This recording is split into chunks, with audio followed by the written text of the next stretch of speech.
گۆرانی وشەیەکە ئەگەڕێ بە دوای ئاوازێکی ناوازەدا. کورسات هەمیشە ئەگەڕێ بە دوای دەنگی ڕەسەن و هونەری ڕەسەندا.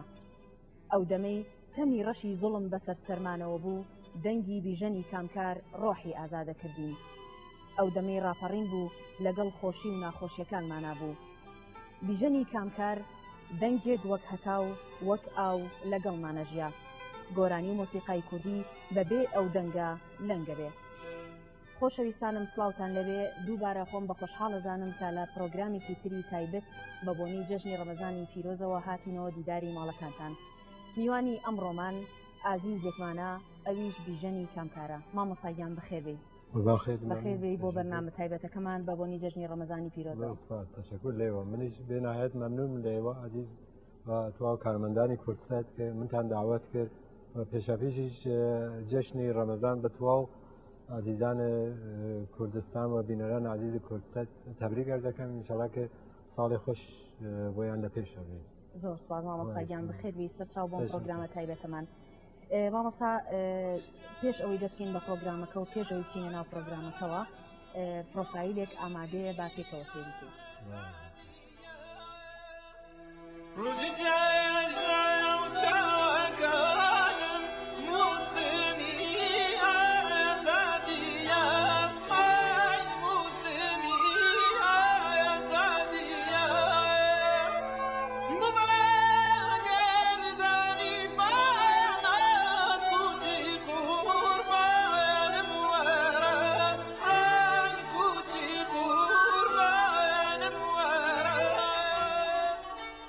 ساڵی 1950 زایانی لە شاری ورمێ لە ناو بنەماڵەیەکی هونەرمەند و هونەردۆست هاتۆتە دنیا. هاوکات لەگەڵ دەستپێکردنەی خوێندن لە لای مامۆستا حەسەنی کامکاری باوکی ئاشنای مۆسیقا بووە. یەکەم ئەزمموی بریتی بوو لە لێدانی زەرب و ژەندنی تار لە بەرنامەیەکی مناڵان لە ڕادیۆی سنا. دواتر بەشداری بەرنامەکانی بەڕێوەبەرایەتی پەروەردە و ڕۆشنبیری سنەی دەکرد.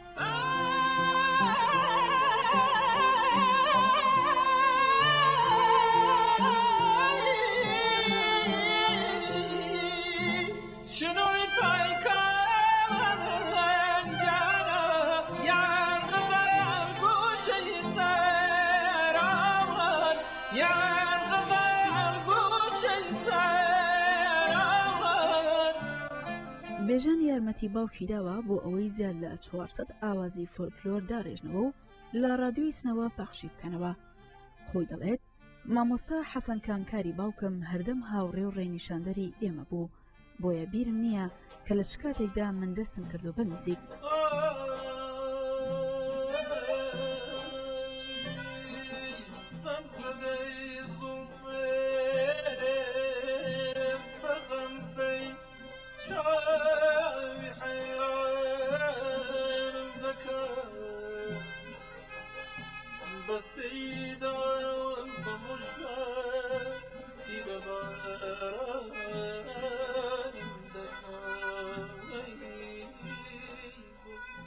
دوای ئەوەی بڕوانامەی دیپلۆم وەردەگرێت لە سنەوە بۆ درێژەی خوێندن دەچێتە تاران و لە کۆلێجی هونەرە جوانەکانی تاران دەست دەکات بە خوێندن. لەو کاتەوە تا ئێستا لەگەڵ کۆمەڵێک لە گروپەکانی مۆسیقا کاری کردووە و هاوکاتیش درێژەی بە خوێندنەکەی داوە.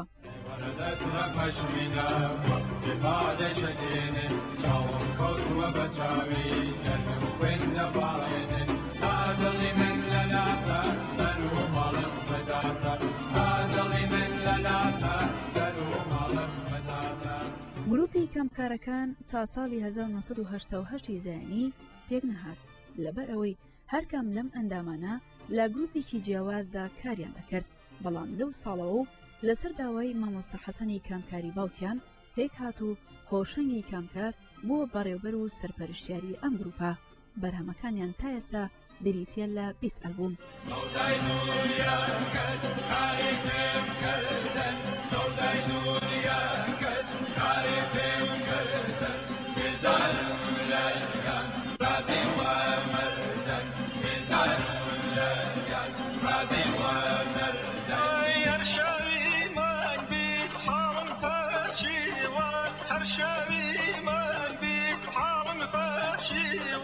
چونکو هەلادی ئەبرووی توی پێوە چونکو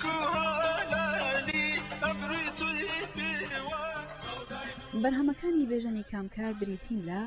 دەفونەی دەفۆڕبان هەورامان لەکوێن ئەی شەهیدانی خودایی بەیادی حافظ بەهارانی ئەویار زەردی خەزان ئاگری زیندوو کانی سپی بیابانی بێکۆتایی کۆنسێرتی ماهور دەمە و بەیان دەفونەی سێ و سوور و ئاوای باران وە زۆر بەرهەمی تر. هەروەها مامۆستا بێژەنی کامکار نووسەری کتێبی دەفە جگەلەوەش کتێبێکی تری لە ژێر چاپدایە بە ناوی کۆمەڵی شعر و گۆرانی کامکارەکان.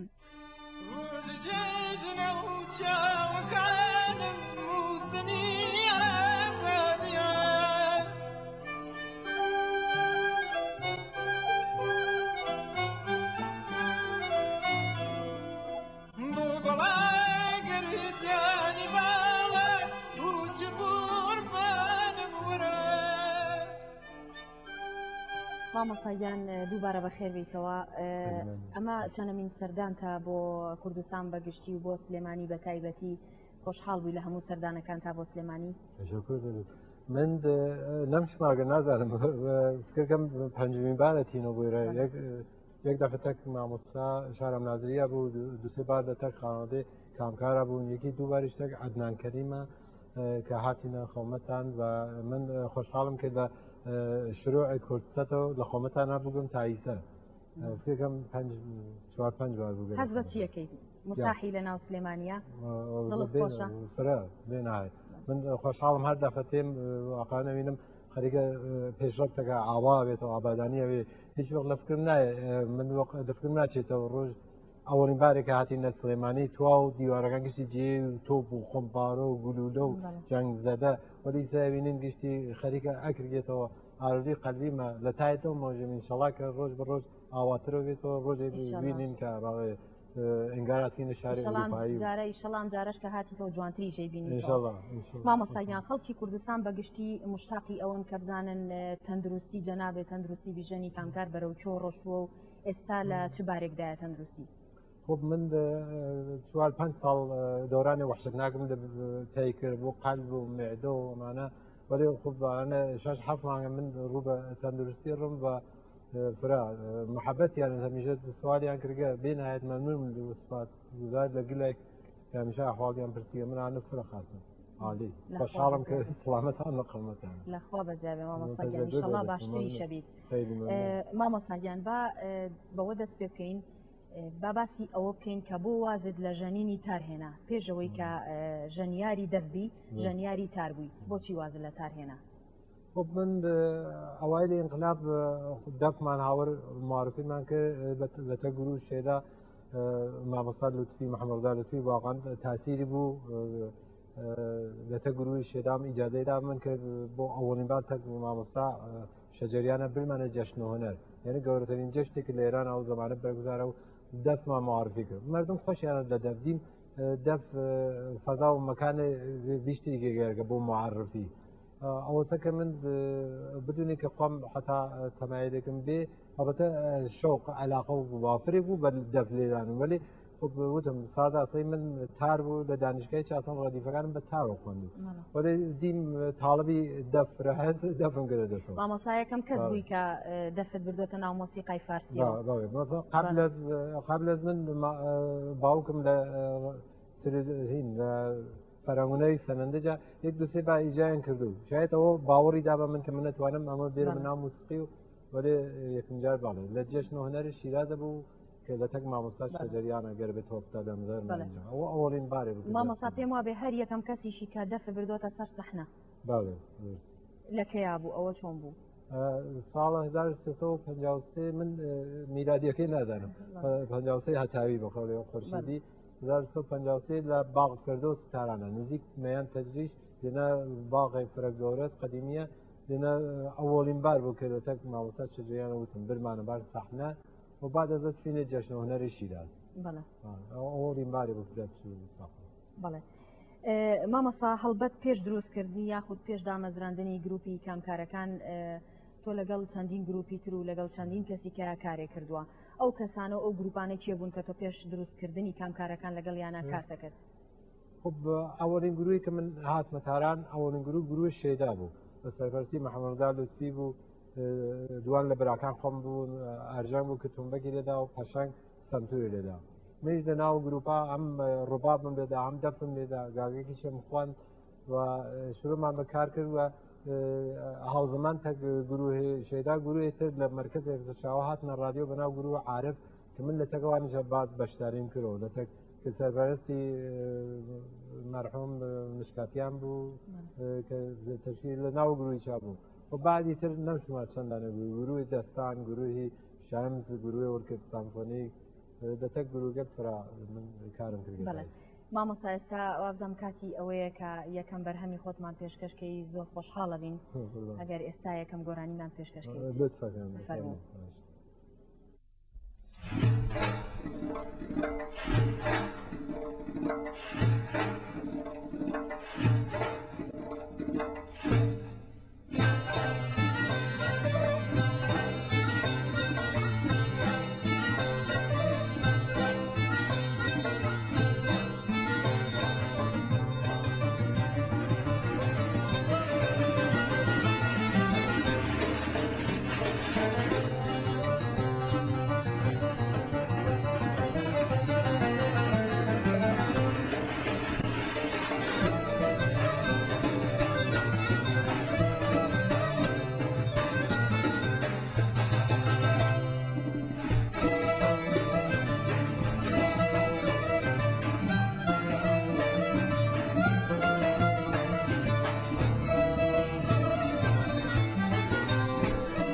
خوشە بەزمی وەرە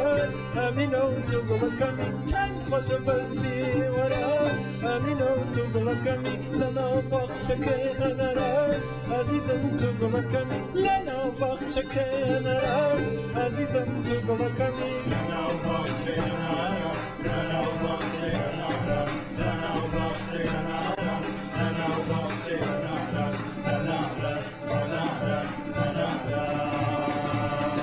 عزیزم تو گوڵەکەمی چەند خۆشە بەزمی وەرە عزیزم تو گوڵەکەمی لەناو باخچەکەی هەنەرە عزیزم تو گوڵەکەمی عزیزم تو گوڵەکەمی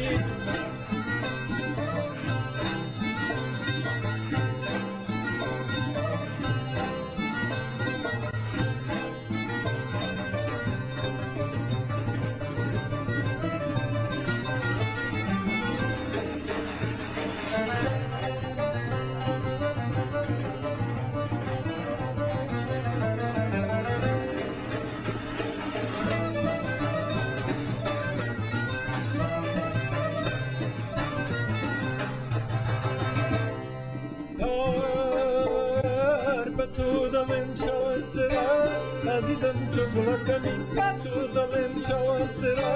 ئەمینە و تو گوڵەکەمی خزمەتی بان بسترا عزیزم تو گوڵەکەمی هەر ئەوڕۆمان ماڵێرا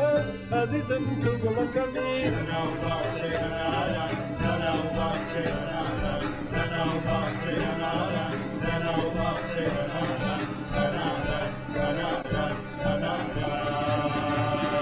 عزیزم تو گوڵەکەمی بە تو دڵێم چاوەسترا عزیزم تو گوڵەکەمی خزمەتێکمان پێ بسپرا عزیزم تو گوڵەکەمی عزیزم تو گوڵەکەمی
باشەوی ئەمینە و تو گوڵەکەمی خاڵی لە چاو ناکەوی ئازیزم تو گوڵەکەمی قوربانی بم هەی باشەوی ئەمینە و تو گوڵەکەمی خاڵی لە چاو ناکەوی ئازیزم تو گوڵەکەمی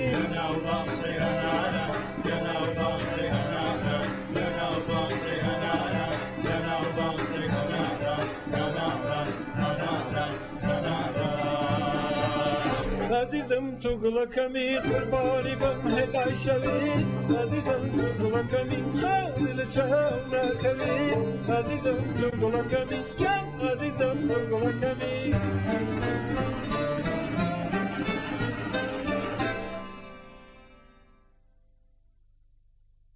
مامۆستایان دەست خۆش بۆ ئەو گۆرانیە خۆشە شکور بۆ خوا کە تا ئێستا دەنگی وەکو خۆی ماوە لەخوا بە زیادێ ئینشەڵڵا هەرەژمێنی مامۆستایان ڕاچی ئەمڕۆ لەگەڵ گروپی گەڕیانە گۆرانەکانمان پێشکەشەکەیت یەکەم جار تو ئابزان بەبێ گروپی کامکارەکان گۆرانی بڵێ ڕاچیە بۆ گروپە گروپگەل کوردستانە ئەوڵین بارە وەێ لەتە گروگەترە چ هاوکاریم بووگە وتم ئەوە گرو دەستان گروه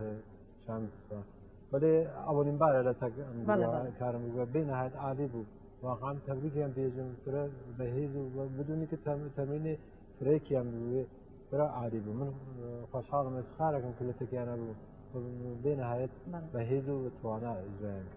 برا عالی بوو منی دەستخۆشیان لێ کەم و زۆر سپاس بۆ ئەو گروپە جوانە گروپی گەڕیان سوپاسانەکەین کە ئەمڕۆ لەگەڵمان بوون هاوکاری مامۆستا بیژەنی کامکار بوون زۆر سوپاسانەکەین مامۆستاگیان ساڵی چەند و بەچێ مەبەست و ئامانجێ گروپی کامکارەکانتان دامەزران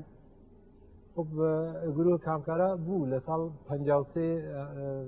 خورشیدی و ئەسڵ گروه کامکارە بووە ولی بەخاطرەوە کە من و پەشەنگ برام لە تا قەشەنگ خۆشمەهاتی لە تاران بۆ ئێدامەی تەحسیل لە زانکۆی تارانە و هوشەم چوو بۆ ئامریکا بۆسەکە جیا بووینەوە لە یەک هەر یەکێکمان چوین بەجیەکە ولی لە ساڵ 1368 بوو شاید بێژم وەسیەت بوونە لە طرف باوکەوە وەکو وەسیەت وتی ئیسەکەیەوە گەشتان جەمە بووبنەوە دەور یەک لە تارانە بۆ چە گروهەکە دروست ناکەنەوە یەکی بۆ دلیل بۆ یەکێکی کە گروه شێدا و عارف لە یەک پاشیان مەسەن ڕاستایان بێسوا سەرپەرسەکانیان وەکو محمەدزاد هیچ چوو بۆ خارج و ئاغای علیزادە کە سەرپەرسی گروه عارف بوو چوون بۆ خارج ئەو گروگەلە بە هەمی خواردەوە ئێمە خۆمان باوکم هەر وەکو وەسیەت وتی ئێوە لە دەور یەکا جەمە بگن بۆ چەند گروه دوارە دوورسەوە ناکەنەوە ئەوسە کە دوارە ساڵ 1968 بوو 68 خورشیدی کە دەورێکەوە جەمە بووینەوە مناڵەکان وتم ناو کامکارایەکی لە ڕفەکەمان بێروز غەریب وتی ناو گروپەکە چە بنین یەکی وتی عارف شەیدا فڵانمانە گشتی هەست و غەریب بوو بۆ ناوە گەڕیان کرد بێروزی غەریبپورێکی لە مامۆستاگەر گەورەی کورد و خۆمانە تەعاترا وتی نای بنین کامکارە ئەوڵ کەمی گەورە بنەزن بەڵاجێویمانە هاتکرد ناوی بنین وەێ ئەو وتی ناو قەشنێک و ئەمەی هەرۆشەوە ناومان یا کامکارە شوێمان کرد بەکار و ساڵ 1960 ئەوڵین کۆنسرتماندا ئەوڵین کۆنسرتێکیش کە دامان باوکم متاسفانە کەنسری بوو سەرەتانی میادێ بوو بە حاڵی نەزارە هات ئەوڵین کۆنسرت تێنێدی دومین کۆنسرتەکەمان نێتوانانی ئەو نەخاڵی خراببوو سیدەکەمان بۆی بریانێ بێستا نەوارەکەمان بە سێمین کۆنسرت فۆتی کرد باوکم لەو ساڵەوەی تر گروپ کامکارا بۆ جۆر ئەدامەی بوو تایسە لە فستیڤالگەر گەورەی جیهانیە یعنی ئەوە لەسەر وەسێتی باوکتان کامکارەکانتان دروست کردەوە بەڵێ مامۆستاگیان هەموو ئەو کارانی کە لە مێژووی گروپەکەیا کردوتانە گروپی کامکاران ئەتوانم بڵێم تاوان بە ئیجازەی سەرجەم هونەرمەندانی کۆن و تازە لە کووردا ئەتوانم بڵێم تاکە گروپەکە بە کوردی ماوەتەوە هونەری ئەوە ئەگەڕێتەوە بۆچیە چۆن توانیتانە ئەو گروپە هیچ مۆرکێکی تری پێوە نەبێت جگە لە کوردی خب ئەوڵین دلیلی ئەوەسە کە ئێمە خۆمان کورد بووین و بە 70% موسیقی هنر كلا تو هنرجاي ولی موسیقی بتعبير حس و معرفت و عاطفه يعني در واقع بیان احساس پاک بشریه بله تو احساس ما لكرسانه شكليه يعني وقتی بوله لتب مفهوم باو ماوی بقول فرض قال لي هر کنه برنامه‌جوی امضای کارکتم کردیه یعنی امکانی نیه له هر کنه که بگین هم موسیقی فارسی لەگەڵ ئەوەشی کە ئێوە لە ناو وڵاتێکی وەکو ئێران بوون و سەرجەم مۆسیقەکانی تر و سەرجەم مۆسیقاکان فارسی بووە بەڵام ئێوە هەر بە کوردی ماونەتەوە ئەی نەتان هێشتووە هیچ شتێکی کە تێکەڵ بێ خب اولین دلیل است که خودم کردیم یعنی به هر حال در نظر احساسی و تخصصی گورتر من اجرای موسیقی کردی است با وجود که اکثر مناقان تحصیلات موسیقی علمی هم کرده و موسیقی ایرانی من خودم ردیفکل موسیقی ایرانی خوندم پاشان خوندگی اردشیر خوندگی هوشنگ برام اکثر موسیقی ایرانی من خوندم ولی موسیقی کردی در نظر احساسی و نزدیکترین و یکی دلیل دی من قبولی هم کردم مردم فارس چنین قشنگ موسیقی کردی هم قبول کرد و شاید ما باور نکرد شاید بوتان عجیبه ولی جگل دور ایران وکو سیستان و بلوچستان وکو خراسان اما نه اصلا بعضی که نه زنی کرد چیست کرد زوانی چیه امانه و کمی چازن کمی که تعصب کردی اگر اصلا درست نیست نبینیم تعصب عشق کردی باعث بود که هم موسیقی به تو ایران بشناسیم خوشبختانه قبولی دنیا ما مسائل سرجم دنیا بعد از ایران سعی من ملکی کرد اکثر فستیوال جهانی برین و اجرا من کرد بله ما مسائل پیش بچینه لای گورانی دوهم شلیره راپورتێک ئامادەیە کە ڕای خەڵکیان وەرگرتووە لەسەر تۆ بابێکەوە سەیری دین.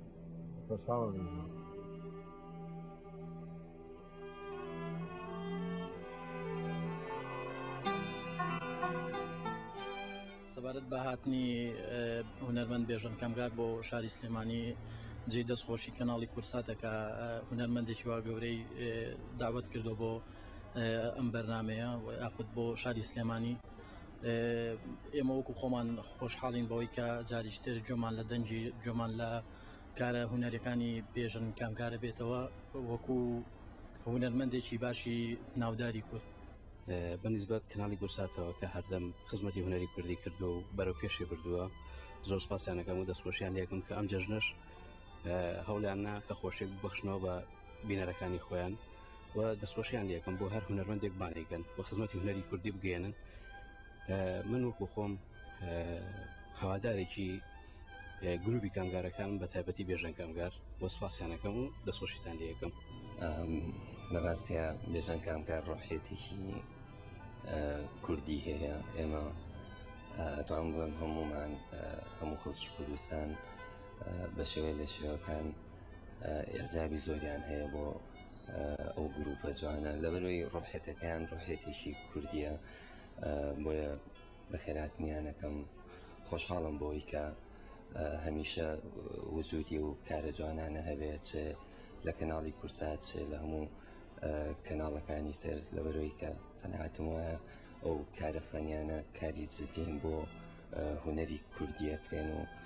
زۆر خۆشحاڵم بەڕاستی. زۆر پێ خۆشحاڵین کەوا هاتووە هیوادارین ئاهەنگێکی خۆش پێشکەشکا بۆ ملەتی کورد.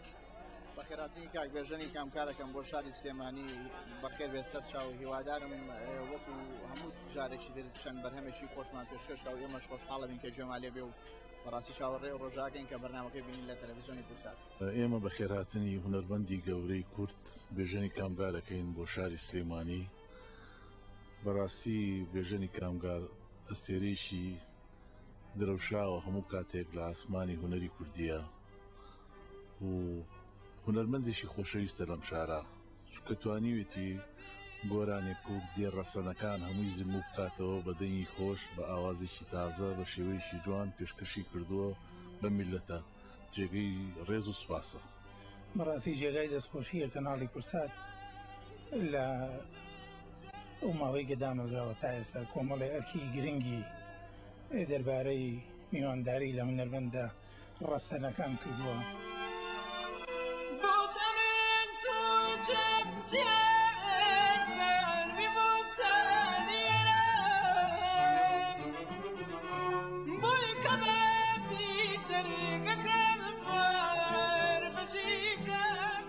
مامۆستاگیان ڕاچی بوو بە و راپۆرتەی کە دروستیان کردبوو لەسەر تۆ. من فرە مەمنون لە تۆ عەزیزانی کە نظریاندا لەبارەی منەوە منیش خۆشحاڵم کەوان ببینم باوەڕکەم من تۆ ئارزوومەوە ساسم ئفتخاری پێکەم کە لە خۆمەت گلایکیانە بم محەبەتیان کردگە بێنەهایەت مەمنون لە گشتیان و مەمنون لە کورسەت کەم مەلاقاتی تەرتیبدا کە ئێمە بەتێکیانە بین. ئێمە لە خزمەتی جەنابتین مامۆستاگیان. مامۆستاگیان ئەو هۆنراوانەی کە هەڵیانە بژێرن بۆ جەنابە کە گۆرانەکان ئەڵیتەوە هۆنراوانە بێگومان هەموو هینی شاعیرە گەورەکانی کوردن. ئەو هۆنراوانە گروپەکە هەڵیانە بژێرێ یاخود خۆت هەڵیانە بژێری؟ خب هەر کام لە براکان کە ئاهەنگەی دروستکەن یعنی خۆیان شێرەکە انتخابەکەن معمولاً شێر فۆلکلۆرە ولی ئەگەر درستیکەن مەسەن کارەکان ئەرسەلان یا ئەردەشیرکی دروستیەکەنەوە شێر شاعر داوەتەکەن یا شاعری ڕەفیق ئاشناتی دەبانێ شێردانێ یا جۆرێتر ئاهەنگسازیت کە نە شێری کۆن تێرن شێرەکانی کۆن شێرەکانی قەدیمی تێرن لەبانی و ئاهەنگ دروستەکەن ئەو بەزە خود سەریقەی خود ئاهەنگسازەوە کە یا ئەرسەلانە یا ئەردەشیر یاردەوە یا خۆم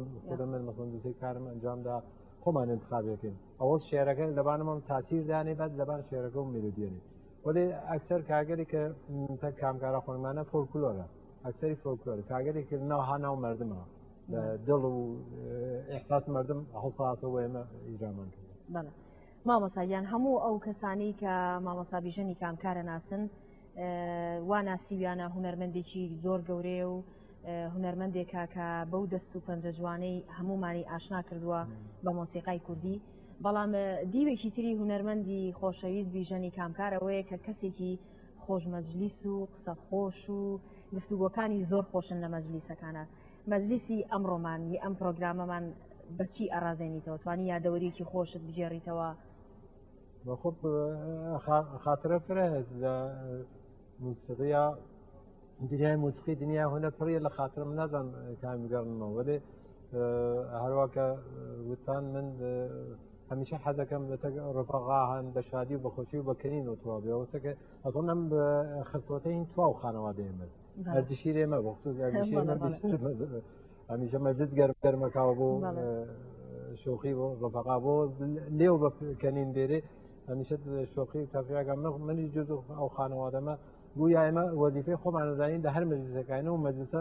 بە شادی توایکەنەوە ئەوە خستوەتێکە خانەوادەگی شاید بێژم لە باوکمانەوە بە ئێرزگەیگەوە لە دایک باوکو دایکەوە بە ئێرزگەیگە کە ئەو خستوەتە هەز دەبێنمەوە ئاانە نازانم چۆ بۆ بگەڕنمانە پڕ لە خاترە زێنم پڕ لە خاترە سوپەرە نازانم چاکانی بگەڕنەوە هیچ شتێکی لە خەیاڵانیە هیچ شتێکت لە بیرانیە دنیا ئەشتی خۆش بۆ من جێراوەتەوە زێن منە فرە هەز وەێ حاڵ لە مەجلسی ئمڕۆ شایستەی ئمڕۆ بێ بیگەڕنەوە لەو کاتانەیە کە پرۆڤاکەن لەو کاتانەیە کە مۆسیقا ئیجراکەن هیچ شتێکی لەو بابەتانت لە خەیاڵ و لە زەهنتانە؟ متەسوانێت هیچ زێنم ناگێت. باش مامۆساییان ئێستا چینە لای گۆرانی دوو هەم پشلێرە ئەگەر بفەرمووی پێشکەشمانی بکەیت خۆش حاڵە حتمما.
شليرة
مامۆساکیان دەستی خۆش بێ بۆ ئەو گۆرانیە دەنگێ نەڕزێ و هەر بمێنی بۆمان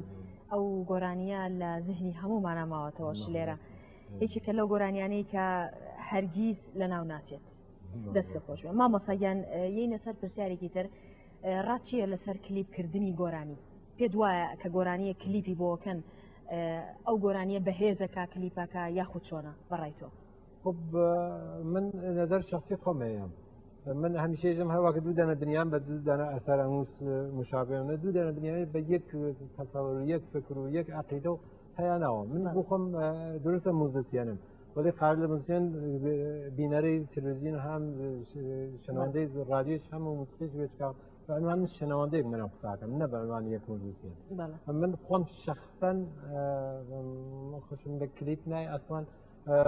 دلیلیش بەوەسە کە ساز نیشان بە ئەگەر ینی نوازندەگەشتی دانیشێ سازەکان نیشان بە ئۆرکست حتا بینەرانی عزیز وەختی تواشاکەن ئەسە بزان تار چۆن خەریکەلیا کەمانچە چۆن خەریکەلیا سێتار چجوری خەریکەلیا خاندە چجوری خەریکە خوێنێ من بەوە حەزەکەم کلیپ ئەگەر نای بنن کلیپ نازانەوەوانە ناوی کلیپ نییە وەێ خۆ ئەبینم بعضی وەخت بعضی کلیپگەر خاصە ولی عمده کلیپەکان خۆشم نایدە ئاستان خۆشم هیچ کۆمەکێکیش بە موسیقی ناکەم بە نظر من وتم من خۆشم نایە بەڵێ نظر شخصی خۆمە نا من ئاسان خۆشم مامۆستا هیچ بەنیاز نین کلیپ بکەن بۆ هیچ یەکێک لە گۆرانیەکانتان من خۆ وتم ئەگەر بۆ چەنە ئەگەر کلیپ باعثەوێ کە ئاگانەمە بڕێتە ناو مردم بۆ چەنە من هیچ ئیسرارێکم نییە تەسلیمم لە مقابڵە ولی تاتی نظر خۆم یعنی کلیپ وەختێکردێ ئەشێ ئەو سناریۆ بێنووسنەوە هەر داستانی بۆ ئەگەشێ تا لە نظر خۆم بێ مامۆساجان لەگەڵ نەجمە خانمی خێزانە کە ژیانی هاوسەریتان پێکەوەنا عشقی هونەر بوو کۆی کردنەوە یان عشقی یەکتری بوو خب هەرکی بوو ئەم من بێنایەت عاشق ئەخلاق شخصیەتی نەجمە خانم بووم ولی هنر چون نجم خانم صاحب بین هات خوش بود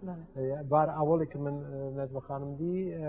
اردیشی برام ها آوردی به عنوان که صاحب جنوم من قرار نومی ما بیرو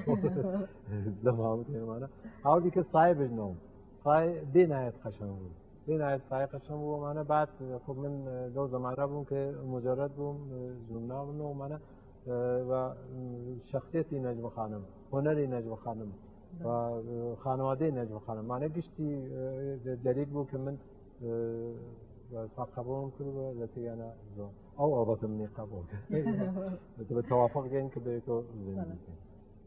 چون که به نهایت مشکل قبول کردن زندگی هنرمنده فرای ما زندگی من مشکله اگر خود جن ما خواهی هنرمند نوی عشق با هنری نوی نتوانید نتیجه ما تحمل کنم اما قبول کنم من یکی لو دلایلی که نجم خانم انتخاب کرد با عنوان حاصلی و که خواهی هنرمند بود شاگرد مرحوم بنان بود قوامی بود 10 دانه استاد بود آخری مامۆستا داود گنجی بود که آخرین استادی که بعد از اون به یک ازدواج من کرد و کایسی چه به نهایت موفق بود من بسیار راضیم و نجم خانم واقعا مامۆستا کاتێک کاردووتان کاری هونەریتانە بێت ئەچن بۆ مثلەن ڕیکۆردی کارەکانتانەکەن یاخود پرۆڤەیەکتانە بێ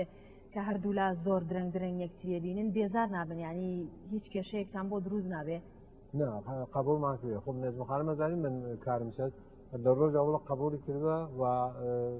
اصلا من یکو رین نانگی دو مان در 15 روزین بو اروپا یارم بو آمریکا او واقعا قبولی کرد حزب تنیاییکی کاروا حزب تنیاییکی کاروا خب تنیایی بو هیچ که خاص نه هیچ که حزب ناکه ولی خب ناچار یعنی ما بخاطر کار و شغل من قبول من کرده اما قبول کرده هم ای چرا گاگای تا گروه شمس رون مثلا بو آمریکا 15 روز 20 روز مانگی هر دو تیتا و حال هر چقدر قبول من کردم نوازنده سرکوتو بن مامۆساجان مامۆستا گروپی کامکارەکان بەشداری کرد لە پێدانی خەڵاتی نۆبڵ بۆ ئاشتی بە خانمە پارێزەر لە بواری بافەکانی مرۆڤ ئەگەر ڕاست دروست بیلم خانم شیرین عبادی ئەو بەشداریکردنەتان چۆن بوو لە سەرداوای خانم بوو یا خۆتان حەسان کرد بەشداری بکەن نه اصلا خود خانم عبادی نیزنی سورپرایز بود اصلا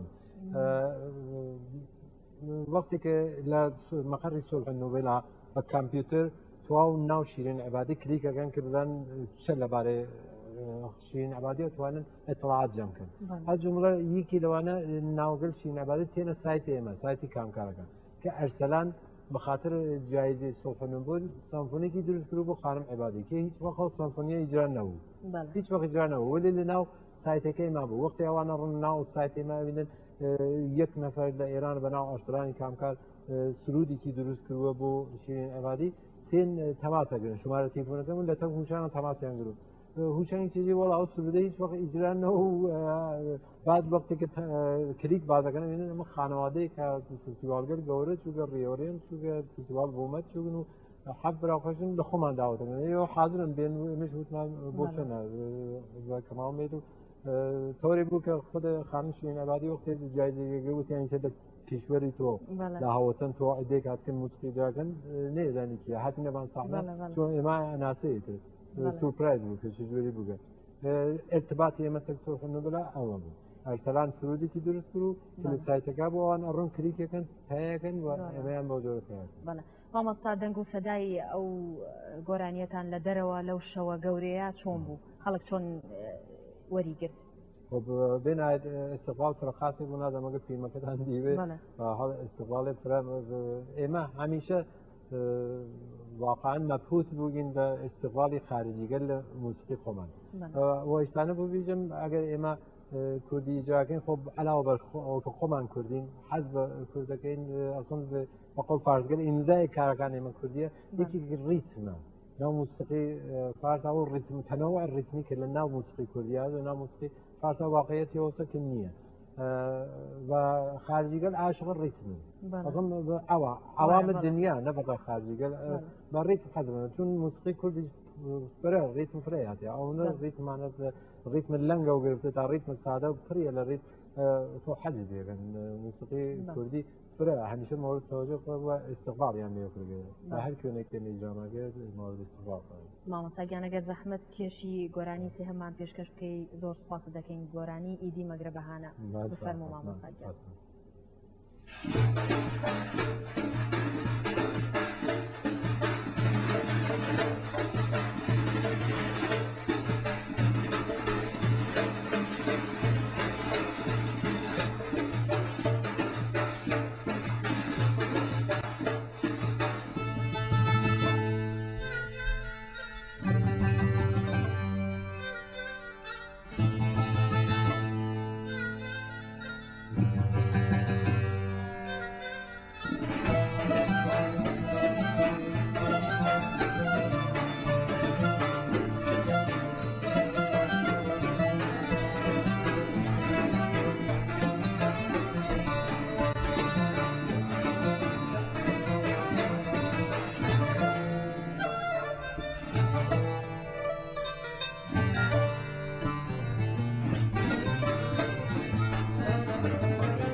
جای کلو زلف جوانه بندره نشانه سال ریز دوای هاتی دی مگربانه سال ریز دوای هاتی دی مگربانه لازر کیلی مزاره مگری بشیر و زاری لازر کیلی مزاره مگری بشیر و زاری سری سالم تپرده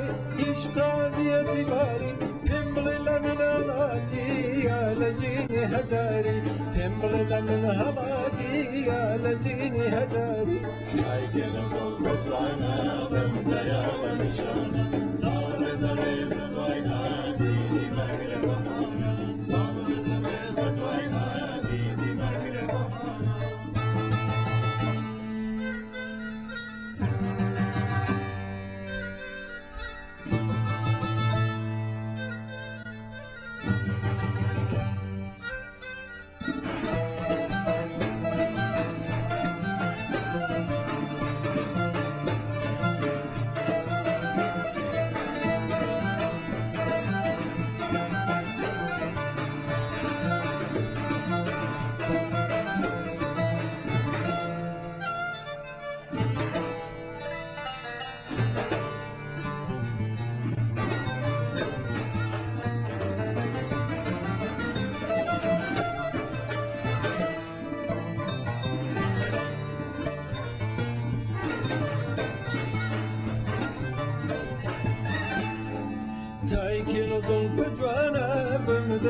بنشانه صار رضا دواياتي دي مقربانه صار رضا دواياتي دي مقربانه حتى قولي معاني زيزة من دسته حتى قولي معاني زيزة من دسته عاشقی سینه چاکر ایلاکی چاوی مسته برو گریان بس یتی لای من رام مسته برو گریان بس یتی لای من رام مسته سایکل زلفت وانا بمنا یا بنشانه صار زره زلوای هادی دی مقربانا صار زره زلوای هادی دی مقربانا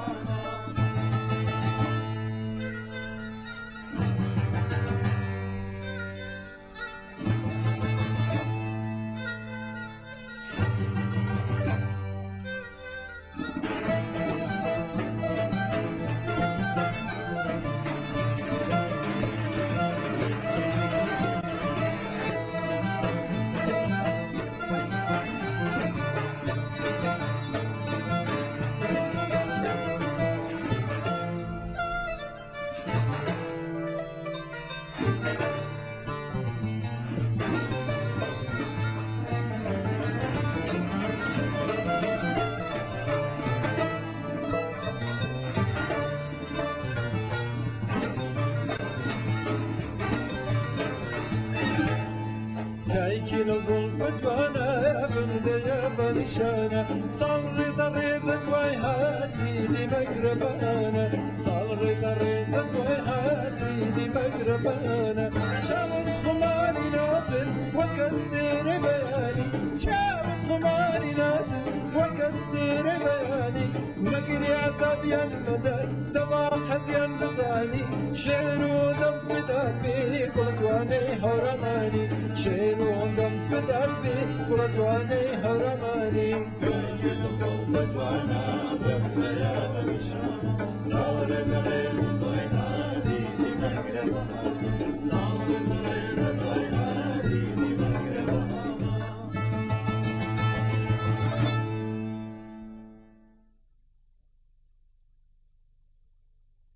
مامۆساییان دەست خۆش دەنگی خۆش بێ زۆر خۆش بوو گۆرانێکات مامۆساییان حەزەکەم پرسیارێکی لێ بکەم لەبارەی سنەوە خۆت کوڕی سنەی ساڵانە سەردانەکەی مانگانە سەردانەکەی چۆن نەچیتەوە بۆ سنە وڵات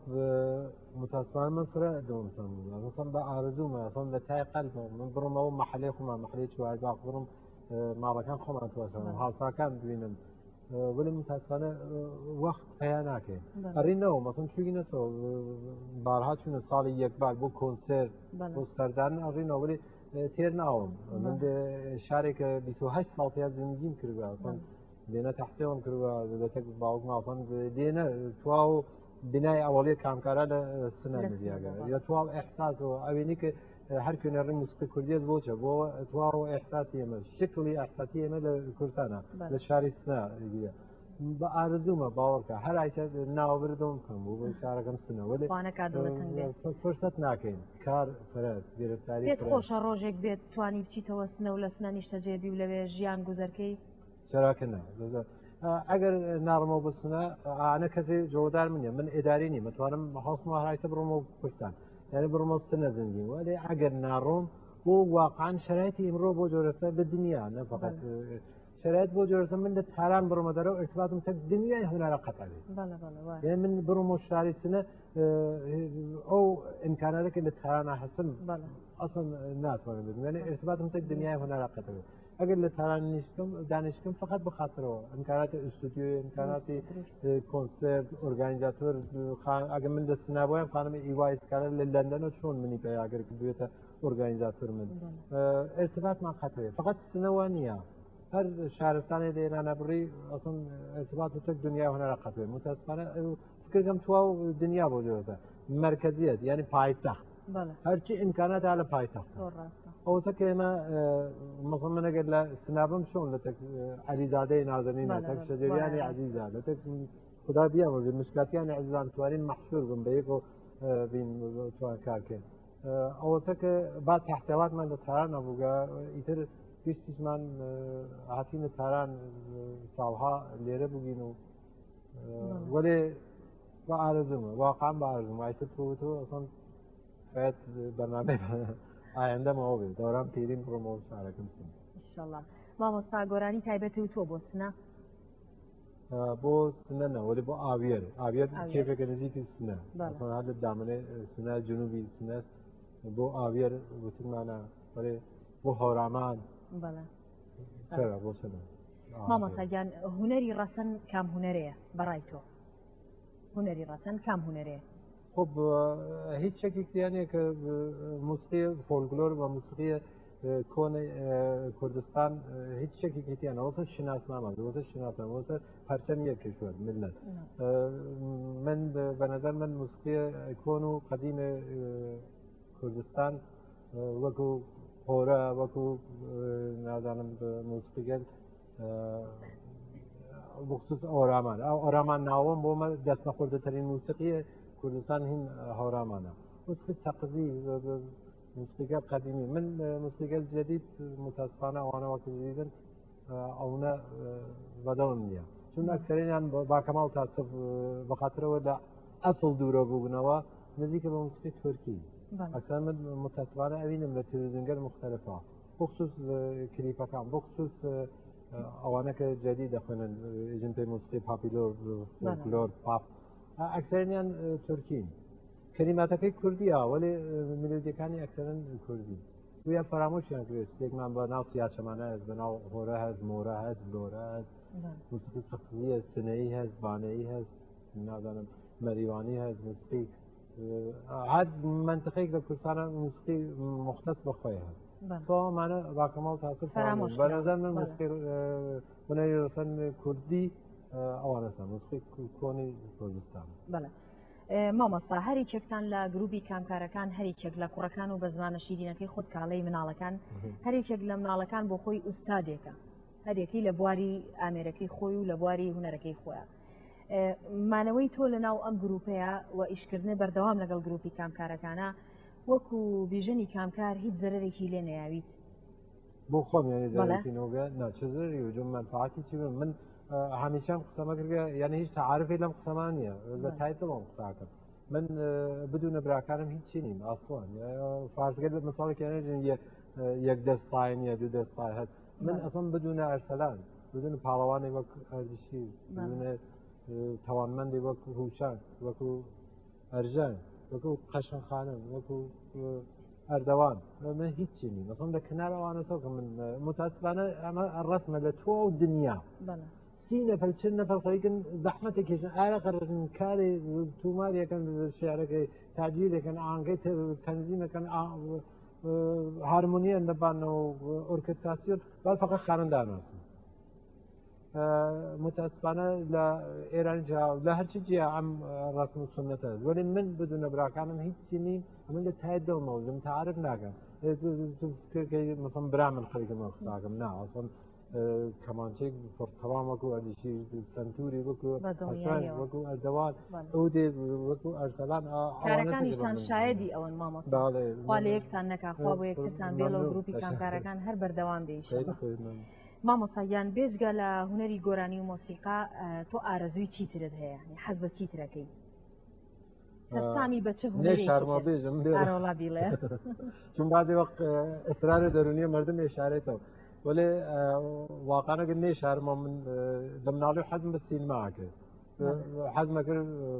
اکتوری سینما بم یا تاعت ولی خم سانسور کرد بخاطر لهجه مودی تو لهجه تا تک کاک بیروز غریب پورا که ناریم در کردی یکیل من مگل بناوانگ ایرانه وتی او لهجه یک ساله درسته اگر درد و لهجه بود ولی واقعا زمانی کات مفکریا که ایتر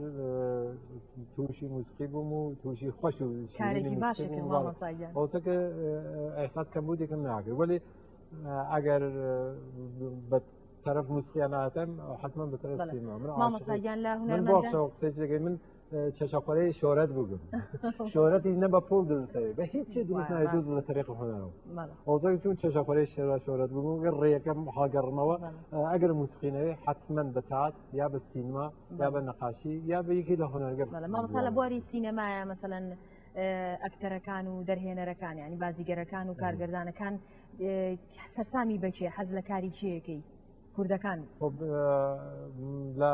کورسانە ئەزای خۆمە تاتری فرەمانە تاتریگەت بەناوبانگ تاتریگەت فرە گەورە وەکو دکتۆر قوتلەدین سادەقی کە واقعا توانمەندە لە کافەیە وەکو بێروزی قەریپور کە ناوم بێت فرە هەنانا حزورزێرن یا ترسم ناو ئەم دوانە چون فرە گەورە و ئەزین بوون ناوەکان زێنا بوو ولی افتخاری یکی لە افتخاراتی من افتخاراتی خۆم وەزەکە لە تەک ئەکسەر هونەرپیشەکەی ئێرانی چا ئاشنام لە تەک ئاغای انتظامی ئاغای کشاوەرزە تەک فرەیە ناوانە حزورزێرن ناو بووم و ئێمە خۆمان خانەوادگی لە تەک سینما ئێرانیشە بەشداریمان کردووە مثلا من خۆم موزیکە حاجی واشنگتن کە ساختەی محەممەد زالەتی خۆم تێ هەم خوێنم هەم سازم لێداگە کە ئەکسەر کاگەر مەرحوم عەلی حاتەمی ئێمە کارمان بوو تێران ڕووزگارنەوە بەناو هزار دەستان لە تلڤیزیۆن پەخشە بوو فیلمی مادەر کە ئەرسەلان موزیکەی دروستکرد ئێمە ئیجرامان کرد فیلمگەی فرە بوو ئەردەوان لە تەک سەمتوریا هوشەن لە تەک فیلمی پۆلی ئازادیە ئەخیرا ئەردەوان فیلمی مشترک بین کوردستان ئێران و کوردستان عێراق و ئێران دروست بوو کە شارام حەقیقەت دوست و شوان شوەکەی خۆت لە کاریان کرد ئەو ئاخرین کارە سینماییمە بوو ولی باز لە عالەمێت حتمەن ئەکەین ئەمە کار سینماییشمان کردووە بەڵێ مامۆستاگیان کاتێکە جۆ لە گۆرانە کۆنەکانی خۆتە گریتەوە لە هی ساڵانی هەشتاکان و نەوەتەکان بۆ نمونە زەردی خەزان هەز بە چیەکەی خب لە هەر هونەرمەندی سوالەکەی لەبارەی کارەکانیانەوە قسەیەکە کلیشەیە تواو کارەکان و موسم مناڵەکانمانێنم باوتە ولی من هیچ شەکی نیە تواو کارەکان من هەرچی فکرەکەمەوە سادەخانەیە بەتایبەتەوە من کار سۆک و خراون نەکردم مەگەر کە بە زەوق مردم نەخوامەوە ولی لە ناو کاگەرێک کردمە من بە کارەکان کە ئەرسەلان دروستی کرد بۆ یادی سەیدە زغەرە کوردستان بەناو زەردی خەزان ئەوانە فرە لەبان تاسیردانێ بێناهی لەبان تاسی بەڵێ مامۆساگیان شتێک ئەزانم لەبارەی تۆ کە زۆر حەز بە ناڵێم تەکنەلۆژیا بەڵام تا ئێستا مۆبایلێ نییە بۆ مۆبایل بۆ تەنیایم لەدەست من حەز بە تەنیایەکەم خەڵوەتی تەنیایی لەبێنەوە مۆبایل یەکێکیەوەسە یەکێکی تەکنۆلۆژی بەحاڵ من یەک واقعەتێکە هات بەدادی فرە کەسکەلەوە بێ ئەوانە دنیا لەبان تەکنۆلۆژیەوە وەێ بەزەرەری موسیقی بوو وە سینما بۆ ئەوەڵین سیدی کە من کاتکەرە و لە ئێرانە بۆ جۆرسە من نازانم لێرە واسییانە ئەوەڵ سیدی کە من ناتکە سۆدی دەبان مۆبایل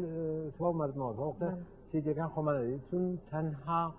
محلی دەرامەد هونەرمەنگەر لە ئێرانە ئەو سیدیەسە تەنها ارتباط ئێمە لە تەک مردمە تەنها مەمەڕە دەرامەتمان کە پێ و بژین لەگەڵەوەشی تەکنەلۆژیا سوودی هەیە لەگەڵەوە شار زەرەریشی هەر هەیە وتم هەواکە بێنە سوودی هەست ئەو زەرێکی هەست بۆ موسیقی و بۆ بخصوص سینما ئەنە وتم ئەوەڵین سیدی ماتکە سۆدی تاجریان دەبان توا و مۆبایلگەر و پەخشەوێتەوەی تر سیدیەکان ئەمێنێ دەبان دەستخۆمانە ارتباطی ئێمە لە تەکنەلۆژیا قەتەوێت مامۆساگیان پێشەوەی بچینە لای دوایین گۆرانی یەک پرسیاری کۆتاییم هەیە ئەویش ئەوەیە لە ئایندەیە وە بەم نزیکانە بەنیازین گروپی کامکارەکان کۆنسێرت سازکەن لە کوردستان بۆچۆنە ئێمە هەمیشە حاضرین حاڵ من تێنەیژم لە ئێمە بۆ چنێن بۆ ئالمانێژم تۆ فکرەکەی ئێمە ونە مدیریت ئێمە قەوی یاڕانە هەواپەیمان هەڵێن بڕین بۆ ئالمان فقط 30 میلیۆن خەرجی بلیت هەواپەیماگومانە وتم لەوانە کە هەن لە ئالمانە لەوانە پرسم بۆچە کامکارا داوت ناکەن ئێوە داعمانمە باندشاو حتمەنتی بوو خۆمان ئەوە وتمان مدیریت ئەوە قەویمانە کە خۆمان بدون اجازه هستیم مثلا هواپیما بریم بین کردستان ولی همیشه آرزومان بوده همیشه لطرف تک تک براگا همیشه افتخاریان کرد و حزیان کرد وقتی آتیک نوسو کردستان و لذتیان بوده همیشه با مهمان نوازی فرگرم و صمیمی ایوگل رفیقگل دوستگل و براگل مواجه بودن و با کمال میل حتما وقتی من فکر کنم نزدیکی نوروز یا لزمستانه یا لپاییزه کنسرتمانە هوشەن خاسەرزانێت هوشان ئۆرگانیزاتۆرەی مە هوشە من نازانم ئەو سوالتەکە لە هوشان کرێت دقیقەوەتر کێ ئێمە تینە بۆ کوردستان ئینشەڵڵا ئێمە وەکو کەناڵی کورسات هەمیشە لە خزمەتی ئێوەیان مامۆسایانە چینە لای دوایین گۆرانی ویژگۆرانی ئەی لە گەلاوێژە ئەگەر هەر پەیامێکت هەیە بۆ کوتایی بەرنامەکەگەت بیڵیت من جارێتر تەشەکرکم لێوە لە تۆ عزیز نادەنین کە محەبەت کە لە تۆ براکان تەکتە فرە نەگەن ناویان بۆ میسا حضور ذهنم نییە وەێ محەبەتیان کە ئەوانەکە ئۆرگانیزاتۆر داواتمانیان کە بێ نهایەت شەرمەندەی محەبەتیان بووبینەوەن لە کورتسات کە هەمیشە حامی ئێمە بووکە و افتخارەکەی ئێمە لە گوتم لە افتتاحی کورتسەدا بووبین تا عیسە کە هاین دەخەومەتەوە ئینشەڵڵا تا هەر زمانێکە ئێمە زیندگین کورتسەت هەست بین هەمیشە دەخەومەتانە مەمنونن بێنهایەت مەمنون لە مدیریەتی کورتسات لەوانەکە ئێمەیان داوەت مامۆسایان ئێمەش دووبارە بەخێرهاتن تەکەینەوە و زۆر سپاسەکەین کە ئەمڕۆ لەم پرۆگرامە تایبەتەیە ئامادە بووی ئەرکی کێشا و زەحمەتمان دای زۆر مەمنون بۆ ئامادە بوونێت خۆشەویستانم ئەچینێ لای گۆرانی کۆتایی ئەویش گۆرانی ئەی لە گەلاوێژە ینی مامۆستا بیژەنی کامکار و هیوادارین ئەمڕۆ پرۆگرامێکی خۆشمان پێشکەش کردبن کاتێکی خۆش.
هر وقت تاقیەکەت کەزە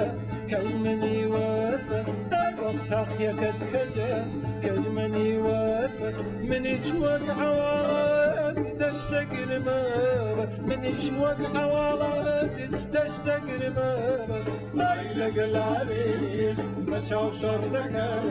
طيلق العبيد بچاو شردك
فراوادي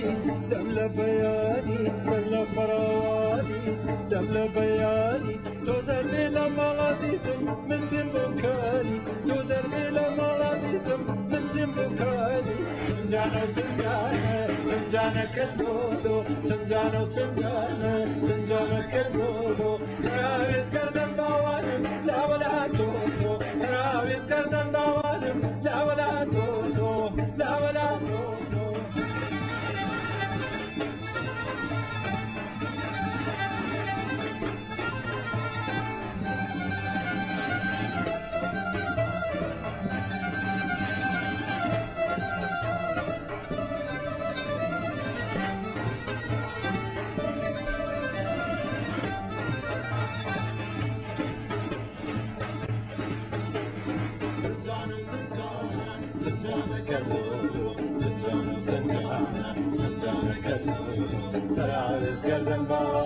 لا ولا تقولوا سراويز قردن باوانم لا ولا تقولوا لا ولا تقولوا